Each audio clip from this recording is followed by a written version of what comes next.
같은 경우에는 제가 거기 가인상 물어보니까 너무 힘들대. 왜 힘드냐? 몸설팅이. 왜냐하면 그 포지셔닝이 좀 애매해요. 왜냐하면 아예 뭐 유명한 뭐 BCG, 보스턴 컨설팅 그룹 이런 글로벌한데 공부하고 온 친구들은 아예 그냥 대기업 상대라니까 몸값 받고 뭐 프로젝트 하는데 이 글로컬도 아니고 로컬도 아니고 이런 사람들 있죠. 거기 가가지고 학교 공부했다고 해가지고 그 사람들이 스킬 가지고 승부를 해야 되는데, 근데 문제는 뭐냐면 시장이 없어요. 시장이 왜 없냐면 그 정부에서 쿠폰제로 해가지고 물을 다 허려놨어요.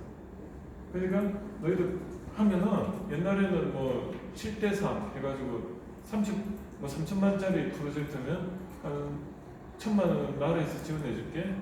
2천만 원 가지고 업체에서 뭐 이렇게 돈 받고 얘가 3천만짜리 프로젝트 뭐 이렇게 하는데, 지금 이게 강화가 돼가지고 반반이에요.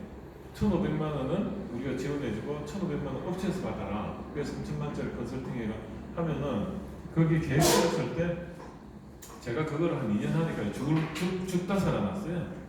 경영지도사 받아가지고 한번 경험 삼아 하겠다 이거 했더니요, 제 손에 잡아 돈이 들어오는 게 얼마 들어오는 줄 알아요?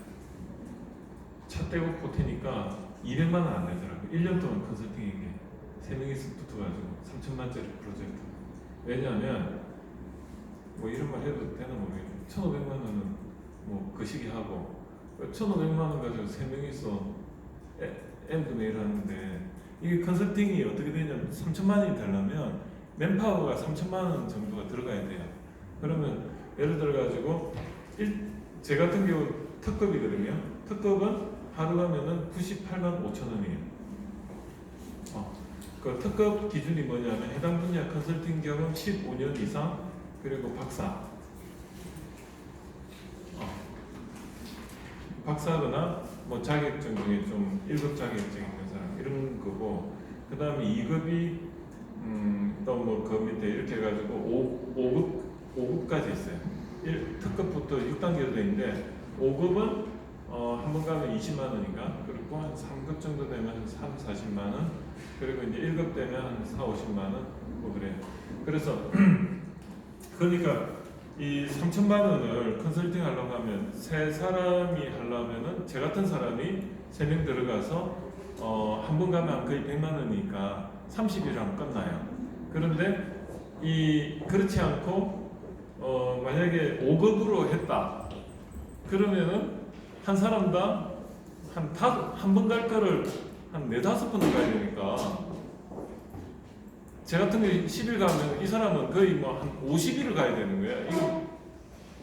그러니까 이게 말이 안 되니까 한 번 가면 한 2, 30만 원이니까 그것도 괜찮다고는 할 수 있는데, 그런 사람이 한 3명이서 만약에 하면 이거 150일이 나오는 거예요. 그래서 3천만 원. 그러다니까 이제 어떻게 되냐면 그 1,500만 원을 가지고 3세 사람이 하면은 이 3월 달에 이제 제안서를 내요. 그럼 5월 달에 거기 되면 어때요? 이제 시작이 한 6월 달부터 하잖아요. 그래가지고 한 10월 달까지 열심히 다녀요. 그 다음에 중간에 또 보고서를 또 한 200페이지를 내라고 해요. 그럼 200페이지 보고서 또 내야 되지. 그 사이사이 매달 또 보고해야 되지. 그리고 또 연말 되면 또 200페이지짜리 보고서 내야 되지. 그리고 그 사람들 만족도 올려야 되지. 그러다 보니까 이게 나중에 보니까 500만 원씩 만약에 3명이서, 제 같은 사람이 3명이서 500만 원을 받았다. 그러면 왔다 갔다 하고 구로 디지털 그때 왔다 갔다. 그러니까 남는 게 없어요. 그게 컨설팅의 현실입니다. 그런데 제가 이제 볼 때 컨설팅 하는데 컨설팅 플러스에요. 뭘 해야 되냐면 그 사전에 강의를 해요. 강의를 해가지고 컨설팅이 들어오는 건 퀄리티가 좋아요. 왜냐하면 저도 이렇게 강의를 하면은 그분들이 저를 볼 때 강사로 보는 게 아니고요, 영업사원으로 보는 게 아니고 교수님으로 보세요. 그래서 저도 교수가 되기 전에 컨설팅을 하기 전에 전 컨설팅 그걸 한번 겪어보니까 이건 아닌가 싶어서 그냥 강의에 집중했어요. 그래서 강의를 해가지고 제 레벨을, 제 분야는 제가 최고라고 생각하고 그 분야에 대해서 그 업체 대표님들이 뭐 기업 뭐 조찬 모임할 때 강의 기업 특강은 많이 다녔는데 가면은 최대한 제 레벨을 보여줍니다. 그러면 그분들이 자연스럽게 뭐 저한테 우리 회사에 뭐 있으니까 와서 강의를 한번 해줄 수 없냐 그렇게 이야기가 들어와요. 그러면 거기 가서 그 회사의 스터디를 해가지고 컨설팅 같은 강의를 하는 거예요.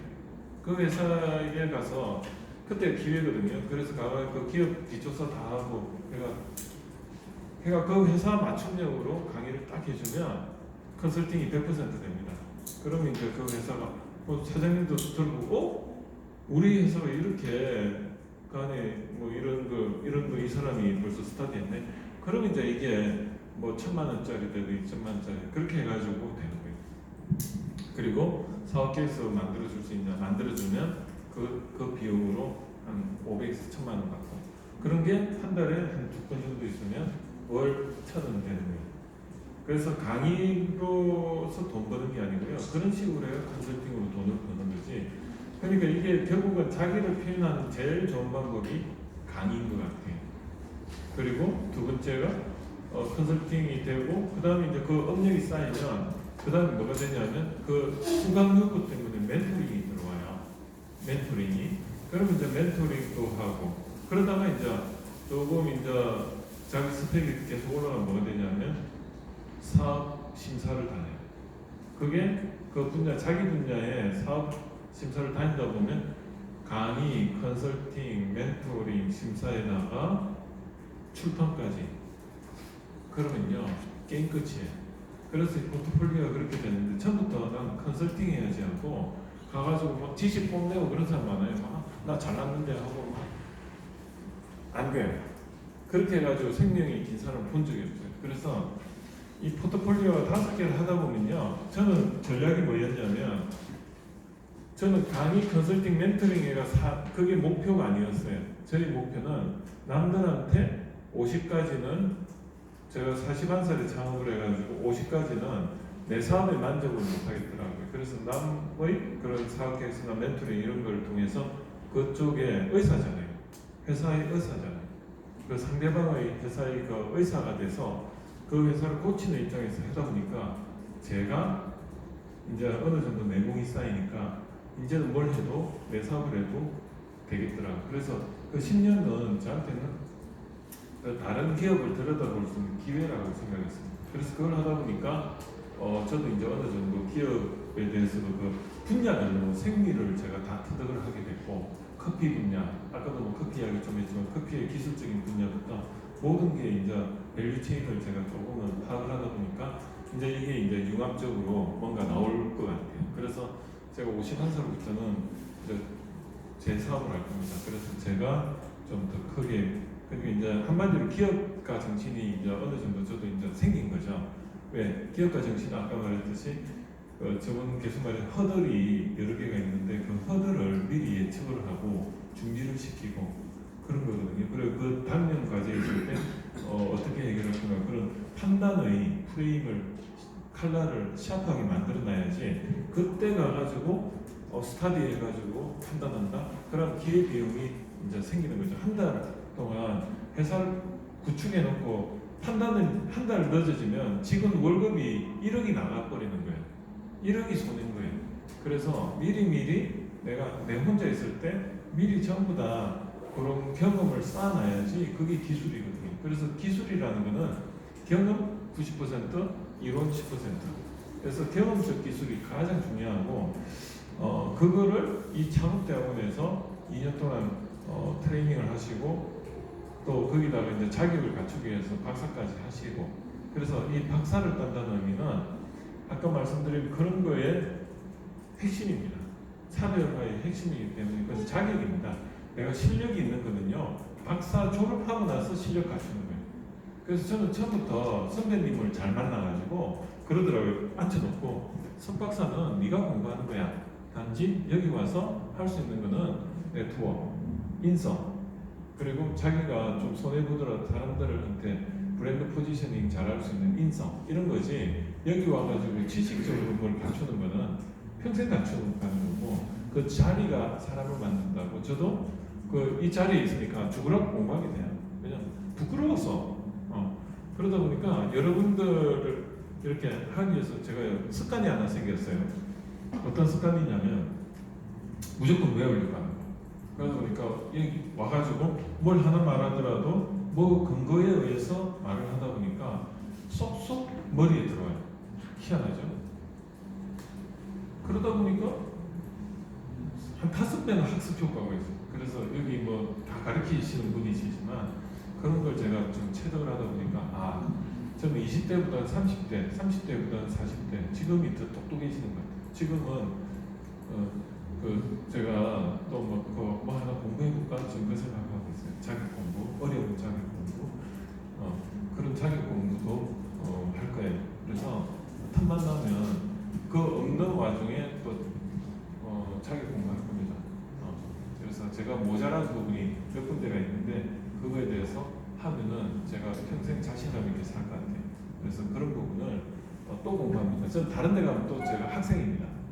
교수님이 또 계시고 그런 겁니다. 물고 물리는 사이에 여기가 교수님이 내 은사인데 이분은 또 다른 분의 또 학생이고 이분은 또 다른 거예요. 그러니까 이게 물고 물리는 이상한 시츄에이션이지만 그게 100세 시대에 그래서 한번 보겠습니다.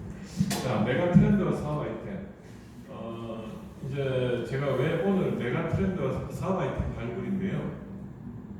앞으로 이 메가 트렌드를 알아야만이 내가 방향성을 정확하게 잡을 겁니다. 이 창업대학원하고 벤처대학원 오신 것도 결국은 5년 후에 내가 이 환경에서 어떻게 내가 대처할 건가 그걸 준비하는 거거든요. 이거죠. 1대 10대 100의 법칙이 있습니다. 1이 뭐냐면 생각의 방향성을 잡을 때는 비용이 1이 드는데 이게 내가 실행을 들어가면 10이 되고요. 이게 소비자한테 넘어가면 그때 방향성을 잡을 때 비용은 100이 듭니다. 그래서 1일 때가 이때인데 이때는 아이디어만 바꾸면 되잖아요. 그게 시행착오를 적게 하는 거죠. 그게 린 스타트업의 핵심이고 자 그래서 오늘 학습 목표는 메가 트렌드를 이해하고 100세 시대라는 트렌드하고 그 다음에 4차 산업혁명 그 다음에 블록체인 이렇게 세 가지 관점에서 한번 보겠습니다. 이 트렌드가 뭐냐? 트렌드는 말 그대로 이 패드라는 거는 일시적인 유행을 패드라고 합니다. 이 패드들이 모여가지고 그 점을 관통하는 이 정상을 관통하는 이걸 우리는 트렌드라고 합니다. 그런데 이 트렌드를 다른 말로는 뭐라고 하느냐? 일시적인 문화라고 이야기를 합니다. 그래서 그 트렌드는요 일시적인 문화다. 그러니까 이 패드가 패션이라고 하는데 패션 FASSION 들어보셨어요? 패션 패드의 명사형이 뭐죠? 패션이에요. 페이드 들어보셨어요? 그 연극에서 보면 뭔가 이렇게 어슴푸레하게 이렇게 막 싹 생겼다가 싹 이렇게 그 보면 이런 거 있죠. 연극에서 사람이 하 하면서 불이 싹 꺼지면서 페이딩 되는 거 사라지다 그 뜻이에요. 그래서 이 페이드가 그 사라지다 이런 뜻인데 일시적으로 나타났다가 사라지다. 그래서 그 명사형이 패션이에요.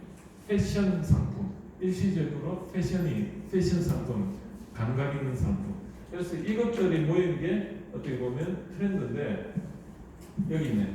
패션의 방향성이다.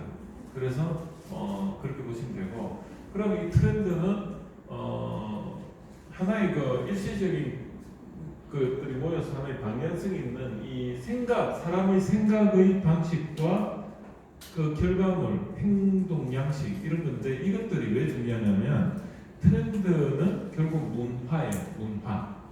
문화.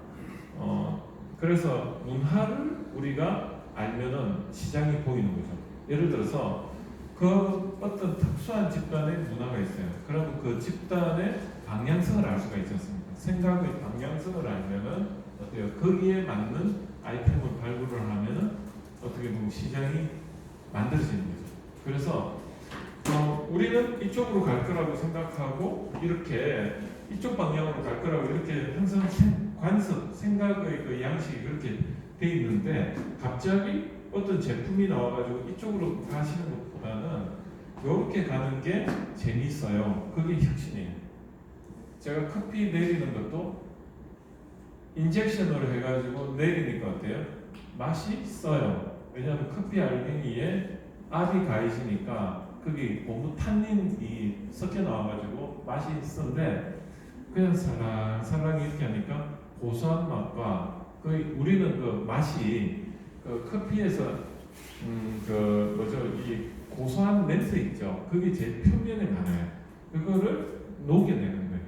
그래서 그거를 하는 방식을 다르게 하니까 그게 어때요? 이제는 트렌드가 돼버리면 오늘 처음 제가 선보였는데 이게 누구나 이제 와서 살랑살랑하게 하면 이제 이게 생각의 방식이 되는 거예요. 커피는 그렇게 먹어야 돼. 그럼 그게 트렌드가 되고 문화가 되는 거예요. 이해가 되시죠? 그게 새로운 방식의 생각과 그 행동 양식을 우리는 혁신이라고 합니다. 그래서 혁신을 정의하면 new needs거든요. 새로움과 필요성을 두 개를 충족시켜주는 게 혁신이라고 정의를 할 수가 있습니다. 그래서 이 메가 트렌드는 존 나이스비트라는 사람이 처음 이렇게 썼다고 되어 있고요. 그래서 그 메가 트렌드와 문화를 보니까 이 메가 트렌드라는 것은 10년간에 앞으로 문화를 예측을 할 수가 있고 그리고 사람의 생각의 방향성과 행동 양식이 앞으로 어떻게 될 건가를 우리는 알무로 해가지고 미리 준비를 하면은 사업은요 지금의 길목을 찾는 게 아니고 10년이나 5년이나 10년 후에 물고기가 지나갈 길목을 예측해서 거기를 지키고 있는 게 사업입니다. 그래서 그래요. 그 물고기가 지나가는 길목을 지키려면 어떻게 해야 되느냐? 물고기의 마음을 알아야 되겠죠. 근데 물고기가 어때요? 그 길목을 지나가는 그 마음을 안다는 것은 어떤 환경에서 물고기가 모여서 그걸 가느냐? 그 환경이 그게 바위가 됐든 뭐든 길목을 만들어내는 그 주변 환경이 문화라는 거죠. 그래서 이 환경을 안다는 건 굉장히 중요한 사항입니다. 그래서 그 3대 메가 트렌드는 결국은 100세 시대, 4차 산업혁명, 그다음 블록체인 이 세 가지로 요약이 되는데 이걸로 인해서 복잡하게 뭔가 일어나는 그 현상을 보면 굉장히 복잡하죠. 그런데 그 핵심에는 이 세 가지가 결국은 핵심이라는 거죠. 우리가 예를 들어가지고 핵심 이론을 보면 어제도 AI 해가지고 이야기를 했지만 리그레이션 이야기를 했지만은 결국은 이거예요. 시계가 있는데 어떤 시계가 있냐면 시침과 분침이 이런 식으로 돼 있어요. 그래서 여기를 중심으로 시가 이렇게 움직이고 1시간당 24시간 동안 이게 움직이죠. 요거는 1회 움직이는 게 24시간 동안에 이렇게 움직여요. 그런데 이 시침 끝에다가 분침을 또 만약에 올려놨다. 근데 이거는 1회 움직이는 게 분침은 1시간 동안에 1회 움직이잖아요. 그때 요 계절은 어떻게 나타나느냐? 굉장히 희한하게 막 움직일 겁니다. 근데 그게 움직이는 게 시간에 대해서 요 궤적을 하면은 막 지맘대로 이렇게까지는 안 되고 이게 여기서 시작하는 게 이렇게 막 이런 식으로 해가지고 현상은 이렇게 나타나요. 그 궤적이 이게 시간이고 이 분침의 위치는 이런 식으로 여기 있는 요거의 위치는 이런 식으로 돼요. 이거 보면은 이게 이런 원리를 예측할 수 있습니까? 없죠. 이게 카오스 이론이에요. 현상을 보면 현상은 이렇게 보이는데 원리는 뭐예요? 이 룰에 따라서 이게 이렇게 나타나잖아요. 심플하잖아요. 일반적인 시침과 분침이 그냥 여기 있으면 그냥 시침은 24시간 동안 이렇게 움직이고 그 다음에 분침은 1시간당 이게 한 바퀴 이렇게 움직이는데 60분, 그죠? 그런데 이거를 휘침 위에 두 침을 이렇게 놔두고 이 끝을 가지고 시간에 따라서 이렇게 궤적을 만들어 보니까 이런 식으로 나타나요. 이게 뭐죠? 자연이잖아요. 자연은 이렇게 나타나는데 거기서 AI를 들이대니까 원리가 이게 나오더라 이거죠. 이걸 뭐라고 하죠? 프린시플. 이게 원리죠, 원리. 요거가 어떻게 보면 어떻게 보면 이걸 우리는 이론이라고 하죠. 이론을 도출한다. 그런데 자연 현상은 이렇게 나타나요. 논문 통계 분석도 마찬가지예요. 이거를 이렇게 이론화시키는데 뭐죠? 뭔가 가설을 만들어서 하다 보니까 이 현상은 시침과 분침의 이런 원리가 이게 원리다. 이걸 이렇게 하면 이렇게 나타난다는 게 설명이 됩니다. 그걸 우리는 카오스 이론, 케이아스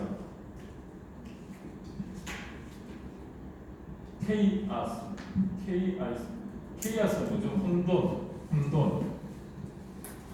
혼돈이라는 뜻이거든요.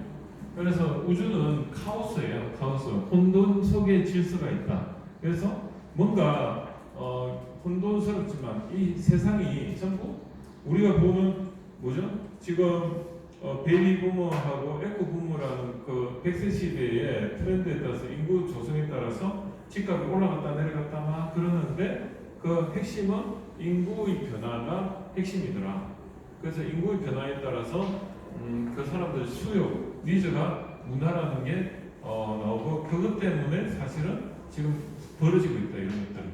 그리고 4차 산업혁명 때문에 우리가 알게 모르게 지금 생활 양식이 다 현상이 나타나고 있다. 그 다음 블록체인이 앞으로 미래에 지배할 기술 중에 하나다. 그렇게 이야기를 들을 수가 있고. 그래서 이거예요. 3대 메가 트렌드의 특징을 보니까 변화의 중심은 인구 통계학적 변화가 핵심이다. 그래서 인구 통계학적 변화를 분석해 보면 앞으로 집값이 예측이 되고 그리고 시장이 예측이 되는 겁니다. 그 다음에 통계청에 의하면 70년생 기준 여성을 보면 100세까지 사는 거예요. 1970년생. 그래서 사고사나 이런 것 빼면요. 암도 생각보다 발병률이 몇 % 안 돼요. 다 보면 그분들 빼면요. 평균 연령이 100세를 살 거다. 그게 통계청에 조사된 겁니다. 그 다음에 이 50년대 베이비 부모와 그 30년 후에 에코 부모가 사실은 2060년대에 또 경제활동의 중심 역할을 해요. 왜냐하면 이때 인구가 제일 많거든. 그래서 여러분들의 30대부터 지금 60대 요 사이가 여전히 40년 후에도 전부 다 지금도 경제의 주체가 되어 있어요. 그 다음에 100세 시대에는 이게 에코 부모 세대들이 100세 시대에는 그 52 제 나이도 0.75 곱하면 35세고 37.5세가 0.7 곱하면 26.3세거든요. 즉 37.5세에 결혼을 하게 되다 보니까 만혼이에요. 그러다 보니까 어때요? 마음은 젊고 육체도 뭐 그렇게 나쁘진 않은데 애는 한 명밖에 못 낳는. 왜냐면 부담스러우니까 신체적으로 난소라는 뭐 그런 정자는 이런 게 좀 그래도 한 명은 겨우 낳을 수 있으니까 어때요? 두 사람 중에 두 사람이 모두 한 명인데 이게 지금 현재 0.9명이 안 된다고 그래요. 한 가구가. 그러다 보니까 이 친구들이 지금 뭐예요? 10년 전에부터 그런 현상이 나타났으니까 앞으로 10년 후에는 20살이 될 때는 애들이 결혼할 연령이 되면 1가구예요 전부. 결혼 안 해. 또 37.5세까지는 결혼 안 하고 다 어디에 가 있어요? 부모하고 살기는 부담스러우니까 원룸에 살아요. 그 가구 수가 지금 급속하게 늘어나고 있어요. 그걸 뒤에 말씀드릴게요. 지금 600만 가구가 다 되고 있어요. 그러니까 1가구, 2가구, 3가구, 4가구인데 불과 3년 전에 제가 조사했을 때는 가구 수가요.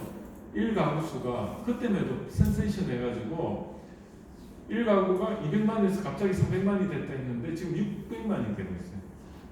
근데 그 트렌드가 왜 그러냐면 혼자 이제 사니까 어때요? 외롭잖아요. 메슬로우 욕구 단계에서 소속감 이런 거 인정받고 싶고 그런 걸 하고 싶으니까 네트워크에서 인스타그램에서 자랑질하고 나 이런 사람이야, 나 좀 괜찮지 않아? 그리고 또 뭐죠? 또 거기서 네트워크 만들자. 어떻게든 그룹에 속하고 싶은 거예요. 그리고 또 페북, 친구 맺기 이런 거 현상부터 또 뭐가 있어요? 카페에서 그게 뭐죠? 사랑방이죠.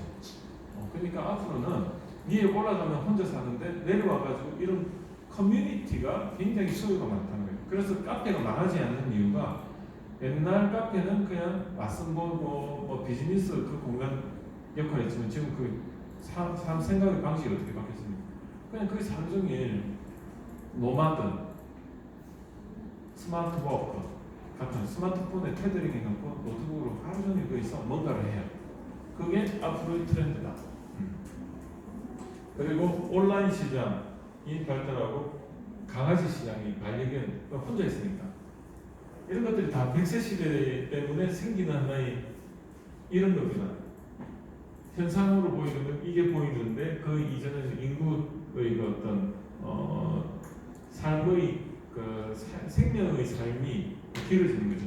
그래서 지금 그 구글의 그 공동 창업자인데 그분은 지금 미래 사업 아이템을 이렇게 준비를 하는데 이름이 갑자기 생각이 안 나네.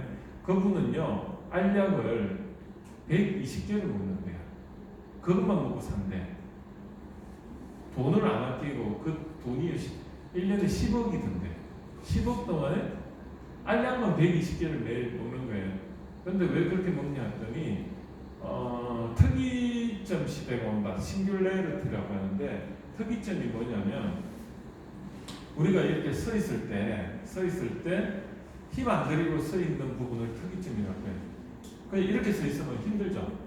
근데 이렇게 딱 서면 어때요? 무게 중심과 무게 중심 사이에 이렇게 딱 걸치고 앉아 있으면 어때요? 힘 안 들죠. 그걸 특이점이라고 하고 다른 말로 변곡점이라고 해요. 그래서 싱귤레리티라고 하는데 그런 특이점 시대가 오면 모든 게 갑자기 확 바뀌는 거예요. 1차 산업, 2차 산업, 3차 산업을 우리는 싱귤레리티라고 합니다. 좀 새로운 이야기죠.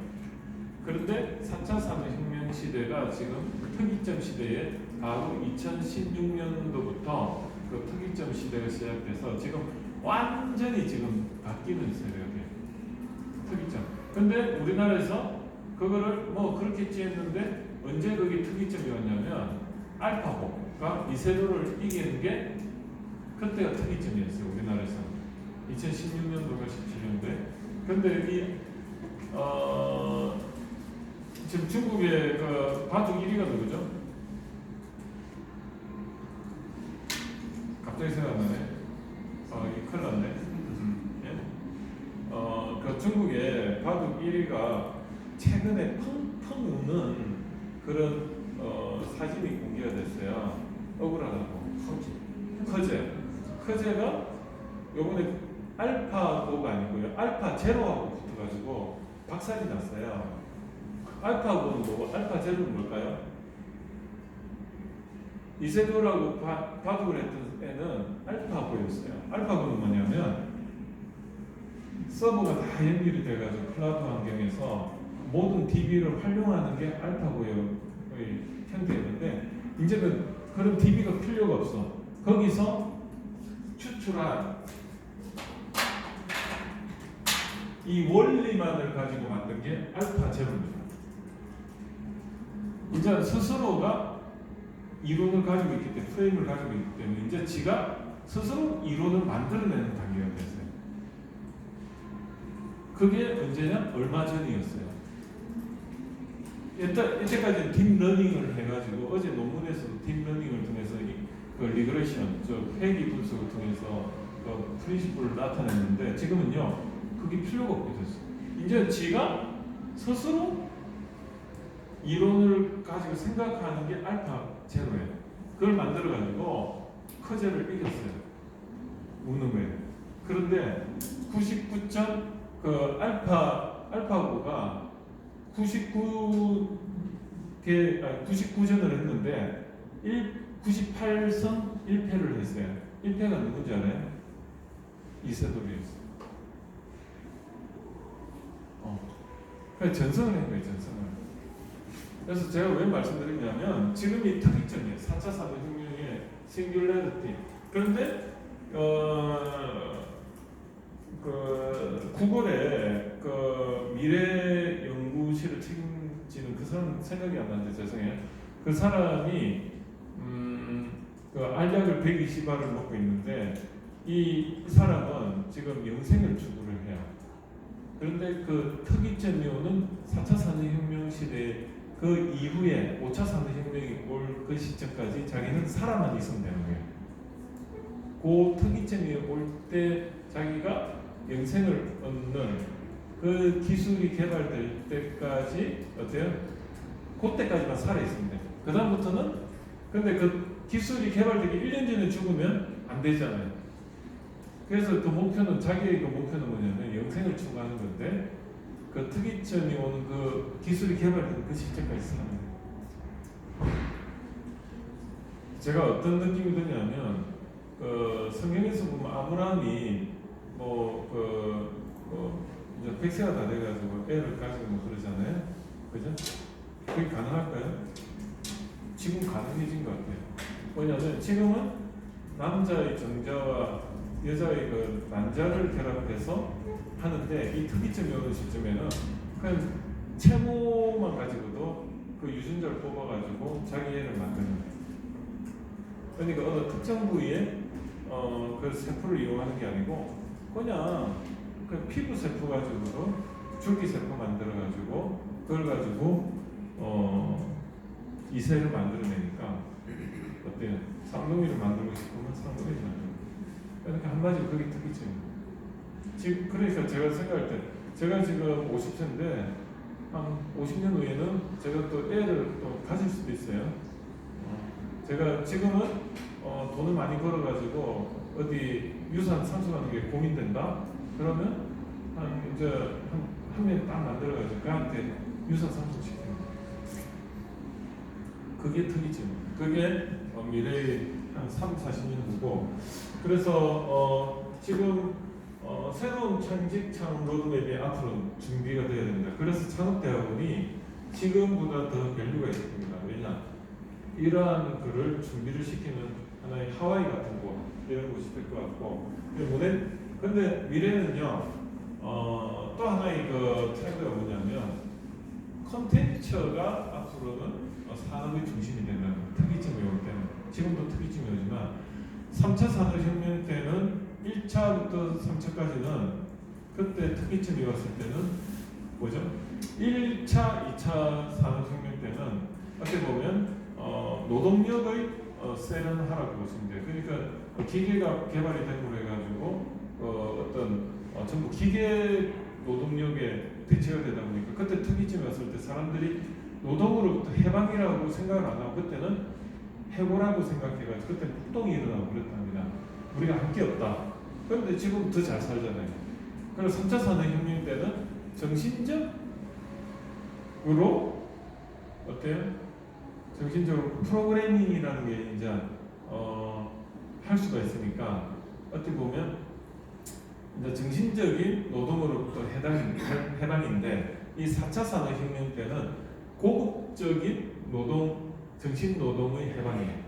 우리가 12시간 하면은 한 8시간은 뭔가 온라인상에 프로그램적으로 하는데 그게 반자동이지. 그래서 사람이 해야 되는 거예요. 뭐죠? 은행에 이체하는 거, 뭐 돈 받고, 뭐 이런 거 있죠. 그냥 반복적이고 의미 없는 거. 그래서 의미 없는 거를 AI가 다 해주고 우리는 의미 있는 일을 하는 걸 우리는 콘텐츠라고 합니다. 그래서 맥락에 맞는 그런 문화를 앞으로는 우리가 크리에이팅을 하는 게 대부분이 잘 되고 미국에는 3만 개의 직업이 있는데 우리는 몇 개? 옛날에 10,000개 했는데 지금 한 15,000개라고 이야기를 하더라고요. 근데 미국에서의 잡과 우리나라의 잡의 차이는 우리나라는 새로운 잡을 디멘전, 차원을 한 3개 정도 변수를 만들어서 그 중간을 하면은 사람들이 그래요. 먹거나 사니? 그래요. 그게 한국의 정수고 미국의 정서는 어떠냐면 3만 개의 잡 중에 15,000개가요 전부 콘텐츠 사업이에요. 벌써. 그러니까 지식을 인정을 해주는 거예요. 컨설팅 한다면은 우리나라는 그거 먹고 사니, 그런데 미국에는 컨설팅 하면 와 인정을 해주는 거예요. 그러니까 돈을 지불할 의사가 있는 거죠.